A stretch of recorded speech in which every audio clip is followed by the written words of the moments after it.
오늘 위한 기도의 제 3일차입니다. 오늘 말씀은 레위기 6장 24절에서 7장 10절까지입니다. 오늘 말씀에는 하나님께서 속죄제와 속건제에 대한 그런 규례를 말씀하고 있습니다.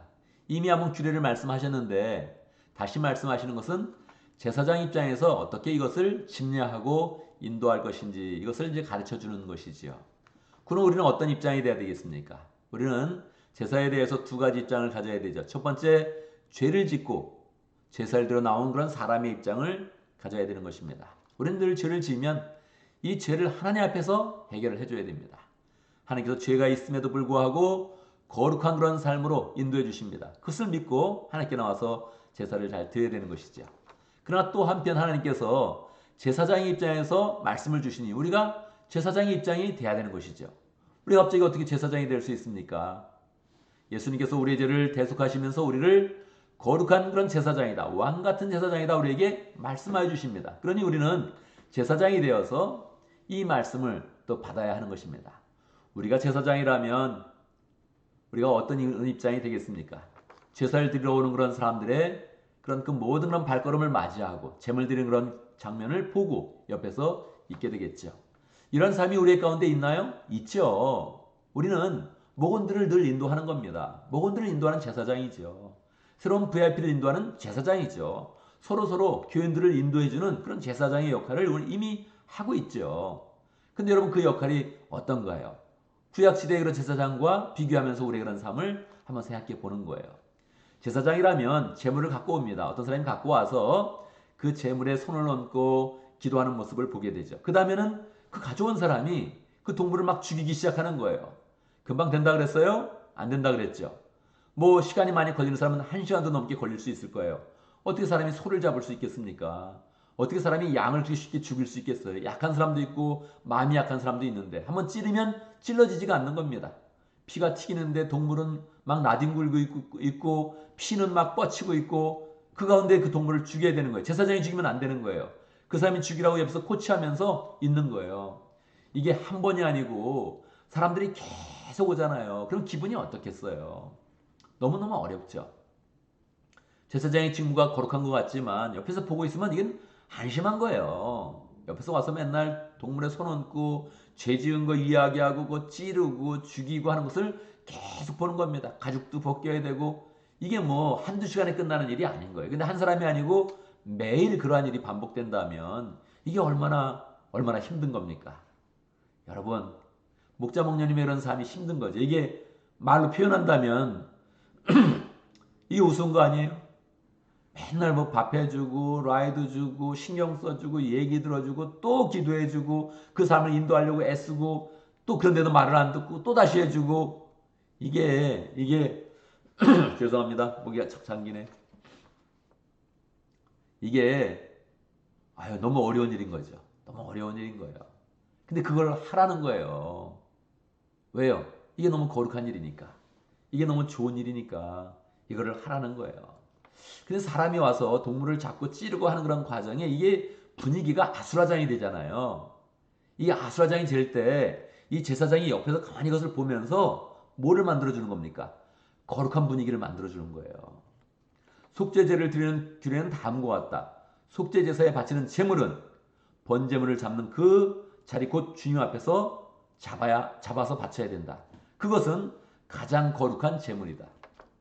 이 동물을 죽일 때 사람들은 징그러, 잔인해 그런 생각을 하거든요. 근데 제사장이 옆에서 있으면서 그걸 이야기해 주는 거예요. 뭐라고? 이게 가장 거룩한 그런 제물이 된다고. 심지어는 27절을 보면 그 고기에 닿는 것은 무엇이든지 거룩하게 된다. 여러분 지금 이 상황의 살생이란 말이에요. 동물을 죽이고 있단 말이에요. 근데 하나님은 말씀하는 거예요. 그걸 옆에서 보고 있는 제사장이 말해주라는 거예요. 이게 얼마나 거룩한 일인지, 얼마나 좋은 일인지, 얼마나 풍성한 일인지, 행복한 일인지. 왜요? 죄가 없어지는 일이거든요. 이 사람의 죄는 없어지지 아니하는 것인데, 이 쉽게 없앨 수가 없는 것인데 하나님이 거룩한 길을 만들어주고 이대로만 하면 거룩해진다. 그래서 동물이 죽어가는 그런 모습을 보면서 내가 죽어야 되는데 이제 나는 산다. 할렐루야. 영생으로 나간다. 할렐루야. 하나님의 거룩하심이 있으면 나는 하나님의 자녀가 되었다. 하나님의 백성이 되었다. 그것을 고백을 하라는 거예요. 이 거룩한 그런 분위기를 만들어주는 게 제사장의 역할이에요. 여러분, 우리가 뭐 사람들을 전도하려고 밥 해주고 뭐 신경 써주고 말 들어주고 자꾸 도와주고 하는 그런 일들이 이게 보면 이게 뭐 시덥지 않은 일이거든요. 근데 하나님은 말씀하시는 거 이게 거룩한 일이다. 이게 행복한 일이다. 이게 영생으로 나가는 일이다. 이게 사람을 살리는 일이다. 할렐루야. 그 분위기를 잡아서 하라는 거예요. 그 분위기를 잡아서 하라는 거예요. 근데 그거를 계속 하다 보면 이게 사람이 힘들거든요. 이게 그렇지 않아요? 뭐 동물 죽이는 걸 계속 보고 있으면 이게 뭐가 재밌겠어요? 아무리 거룩하다 그래도 재미가 없죠. 그래서 하나님이 장치를 또 마련해 놓은 거예요. 26절에 보면 제사를 드리는 제사장이 그 제물을 먹는다. 제사 드리면서 그 제물이 나오면 제사장이 거기서 먹으라는 거예요. 그냥. 이 뒤에 보면 또 하나 있죠? 8절에 보면 7장 8절에 보면 번제를 맡아서 드린 제사장은 번제물에서 벗겨낸 가죽을 자기 몫으로 차지한다. 가죽도 가지라는 거예요. 그러니까 하나님은 이거를 막 이렇게 하고 있을 때 이게 너무 힘든 일이니까 축복을 준다는 거예요. 제사 드리는 그런 과정에. 여러분 우리가 열심히 모원들을 돕고 사역하고 서로를 돕고 챙기고 제사장의 역할을 하면 하나님이 먹을 거를 주는 거예요. 그리고 가족도 챙기게 해주는 거예요. 이게 전혀 상관이 없는 일인데 내가 하는 일과 이거 상관이 없는 일인데 하나님이 이 일을 통해서 나를 축복해 주신다는 거예요. 기쁨으로 감당하는 거죠. 이 전체의 그런 제사 속에서 우리가 꼭 기억을 해야 됩니다. 거룩한 그런 일이다. 그러니까 우리가 결국 목원들을 인도해서 우리가 함께 예배를 드리자, 함께 하나님 나와서 하나님을 섬기자 이렇게 말하는 것인데 예배 중에 가장 중요한 것이 무엇입니까? 거룩한 거라는 거예요. 이 세상은 거룩한 분위기를 싫어해요. 어색해합니다. 그런데 이 거룩에 익숙해지기 시작한다면 거룩의 그런 분위기를 가질 수만 있다면 너무너무 행복한 거거든요. 그래서 세상에 없는 그런 거룩을 예배로 나와서 하나님께로 데리고 나와서 거룩을 느끼게 하면서 우리가 거룩한 그런 존재가 되어지고 영생하는 그런 존재가 되어지고 그러면서도 하나님의 축복을 받는 그런 삶을 경험하면서 행복한 그런 삶으로 나가라고 하는 것입니다. 여러분 우리의 그런 역할이 이 세상에서의 그런 역할이 제사장입니다. 이거를 꽉 잡아서 하나님 내가 이 거룩한 그런 제사장의 역할 감당하겠습니다. 실제 현실은 그렇게 뭐 거룩하지 않습니다. 현실은 그렇게 아주 대단하지 않아요. 근데 하나님이 이 일을 맡기시면서 이게 거룩한 것이다. 이걸 삶 속에서 경험해라. 우리에게 이렇게 말씀해 주는 것입니다. 이 거룩한 그런 의미들을 이 마음속에 잘 가지면서 우리가 이 세상 가운데 목원들을 향해서 교인들을 향해서 세상 사람들을 향해서 제사장의 역할을 하면서 하나님의 축복이 넘치는 복된 삶을 살기를 바랍니다. 오늘 김재영 목사님의 그런 칼럼 실만한 물가에 나온 것은 34페이지에 있는 그런 그 내용입니다. 교회가 존재하는 그런 목적. 여러분 생각해 보셨어요? 교회가 존재하는 그런 목적이라는 게 굉장히 이제 강한 말이죠. 이거 조금 잘못 말하면 의도가 되는 거거든요. 이유가 되는 거예요. 그래서 이 목적이란 그런 말은 굉장히 명분을 가지고 잘 사용해야 되는 거예요. 또 그런 의도가 있었어? 그런 이유가 있었어? 그러면 기분이 상하는 거거든요. 근데 이걸 목적으로 아주 굳건하게 잘 잡아야 되는 거죠. 이 교회의 목적 생각해 보셨습니까? 교회는 뭐냐? 저는 뭐 너무너무 생각을 많이 하죠. 저는 뭐 이 시대의 그런 교회뿐만 아니라 다음 세대의 교회는 어떻게 될 것인가? 너무너무 생각을 많이 하고 누가 어떤 얘기를 하면 저는 늘 이 교회의 목적을 생각하면서 그 이야기를 듣죠. 계속 생각해야 됩니다. 하나님이 이것을 우리가 꼭 알게 하기를 원하시죠. 사실은 이제 교회 목적할 때 우리가 교회 목적이 뭐냐? 그럼 뭐 생각 잘 안 하죠. 교회는 뭐 예배 드리는 데 아니야? 교회는 원래부터 있었던 거 아니야? 이렇게 생각하면서 쉽게 생각할 수 있는데 원래 교회에 대한 그런 생각을 딱 정립을 하려면 첫 번째 교회는 건물이 아니라 사람이다 이 생각을 가져야 되죠. 결국 교회는 나다. 교회는 우리다. 이렇게 생각을 해야 되죠. 우리다. 우리의 모임이 교회다. 이렇게 생각을 할 때 그 우리 모임의 목적은 뭐냐? 우리의 존재 목적은 뭐냐? 이 존재 목적이라는 게 너무 강렬한 말이거든요. 아니 이미 존재하고 있는데 무슨 존재 목적이 있어? 내가 존재하려고 존재한 게 아니라 존재가 되어진 것인데 이미 여기 무슨 목적이 있어요? 내가 만든 것도 아닌데. 그래서 생각을 잘해야 된다는 거예요. 그래서 생각을 잘해야 된다는 거예요. 교회 존재의 목적이 뭐냐? 이걸 생각하지 않으면 우리는 이것저것 내 생각대로, 내 이미지대로, 내 편협한 그런 생각으로 맞추어서 교회를 세워나간다는 거예요. 그래서 안 된다는 거죠. 교회 그런 목적을 정확히 늘 마음속에 생각해야 된다는 거예요. 김재영 목사님이 말씀하시는 교회의 목적 두 가지입니다. 무엇입니까? 첫 번째, 예수님을 위해서, 예수님의 이름을 위해서, 예수님의 영광을 위해서. 두 번째, 하나님 나라를 위해서. 교회는 하나님 나라를 위해서 존재하고 하나님 나라가 항상 교회보다 앞선다는 거예요. 교회는 예수님을 위해 존재하지 사람을 위해 존재하지 않는다는 거예요. 이 기분이 나쁘죠. 왜냐하면 우리는 어떤 그런 존재와 또 목적을 이렇게 존재의 그런 목적을 이야기할 때 나 중심으로 생각하거든요. 우리는 항상 나 중심으로 생각하는 거예요. 가족도 나 중심으로 움직이는 거예요. 가족들이 나한테 잘 안 해주면 우리 가족이 싫어지는 거예요. 이렇게 생각하는 거예요. 교회도 나 중심에서 나한테 교회가 따뜻하지 않으면 이 교회가 나쁜 교회가 되는 거예요. 그렇지 않아요? 이 교회 좋은 사람이 없어. 나 이 교회 다닐 이유가 없네. 아니 사람들은 그냥 쉽게 이렇게 생각을 하는 거예요. 그러니까 이 현대의 그런 모든 삶이 다 그렇게 되는 것인데, 근데 교회의 목적이 그게 아니라는 거예요. 이걸 정확히 하는 게 너무 중요해요. 예수님을 위해서, 예수님의 이름을 위해서, 하나님 나라를 위해서 이 두 개를 붙잡아야 된다는 거예요. 이게 되게 중요한데, 왜냐하면 나를 중심으로 생각하면 내가 무너질 때 모든 게 망가지는 거예요. 나를 중심으로 한 그런 생각이 사실은 우울증을 만드는 것이고, 나를 중심으로 한 사고 패턴이 인생을 허망하게 만드는 거예요. 내가 무너질 때. 왜? 나는 무너지게 돼 있거든요, 항상. 내 생각도 바뀌고 내 마음도 굳건하지 못하고 내 삶이 거룩하지 못하니 나 중심으로 생각하면 항상 무너지는 거예요. 나를 중심으로 교회를 생각하면 이 교회가 항상 온전하지 못한 거예요.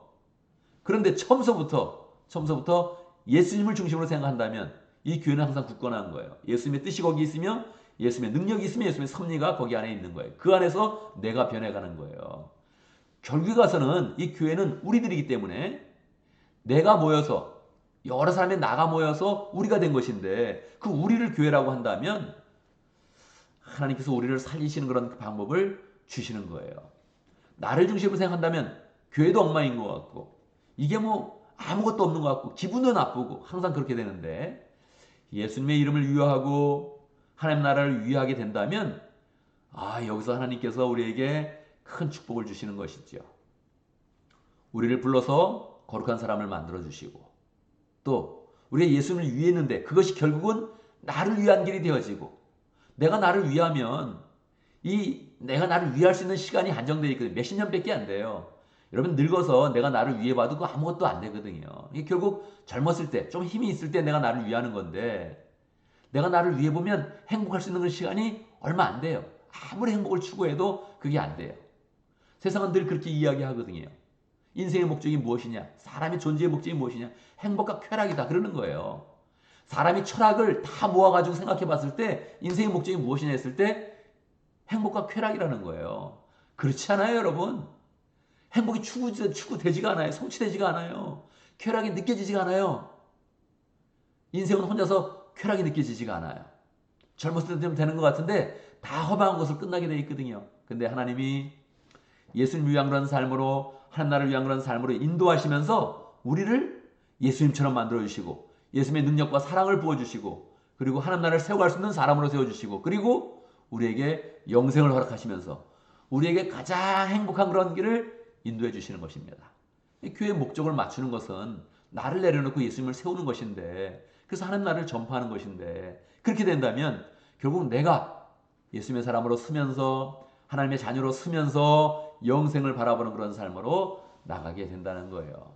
그래서 이게 그냥 들으면 왜 내가 그래야 돼 이런 마음이 들지만 하나님께서 우리에게 가장 행복한 길을 우리의 인생을 살리는 길을 제시하여 주시는 것입니다. 그래서 우리가 그 마음 가운데 이 교회의 그런 목적을 굳게 잡아서 이것을 표로도 만들고 내 마음속에 자꾸 다짐하고 실제 그런 삶 가운데 그래 교회는 예수님을 위한 것이지 예수님의 영광을 위한 것인지 그러고 나서 우리가 그 영광으로 들어가는 겁니다. 그 영광을 갖게 되는 것이죠. 그래 우리가 교회는 하나님 나라를 위한 것인지 이렇게 선언하고 자꾸 되뇌이고 스스로 다짐하면서 그것을 실천할 때마다 하나님 나라가 세워지고 그리고 그 안에서 내가 세워지는 것을 경험하게 되는 것입니다.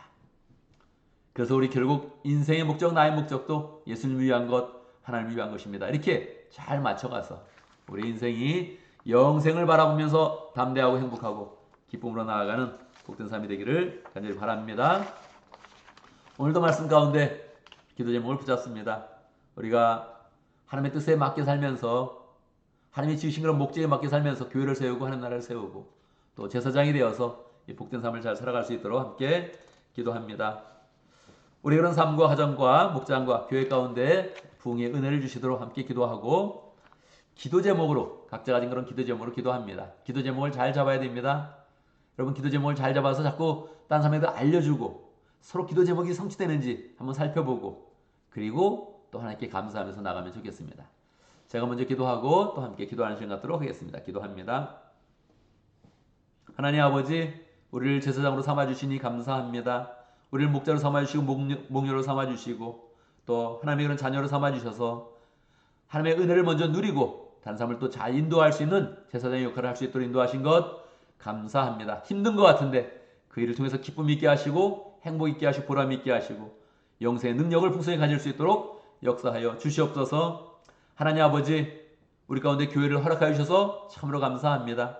예수님을 위한 교회, 예수님의 이름의 영광을 위한 그런 교회, 거룩한 교회를 잘 만들어가면서 하나님 그 안에서 우리도 예수님의 영광을 가지게 하시고 예수님의 사랑을 가지게 하시고 주님의 능력을 가질 수 있도록 역사하여 주시옵소서. 하나님의 교회를 세워가면서 하나님 나라를 세우는 기쁨 있게 하시고 우리는 그 마음 가운데 인생의 목적도 깨닫게 하시고 인생의 목적을 이루어가면서 하나님께 영광 돌리며 우리의 그런 삶 가운데 확신과 은혜와 기쁨과 사랑이 넘쳐나도록 역사하여 주옵소서.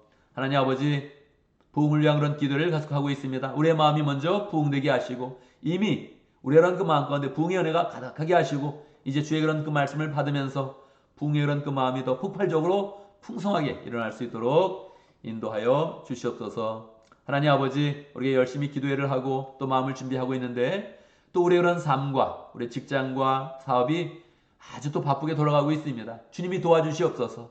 평강하게 도와주시고 잘되게 도와주시고 형통하게 도와주시고 그리하여서 우리의 그런 그 마음이 세상에 휘둘리지 아니하며 여유를 가지며 특별히 시간과 마음을 떼어서 하나님께 잘 드리는 그런 가운데 기쁨을 얻으며 행복을 얻으며 보람을 얻을 수 있도록 역사하여 주옵소서. 가정의 모든 일들이 다 평강하게 하시고 실수하지 않게 하시고 죄에 빠지지 않게 해주시고 늘 하나님의 보호하심을 보며 주님과 동행하도록 역사하여 주옵소서. 예수님의 이름으로 기도드리옵나이다. 아멘.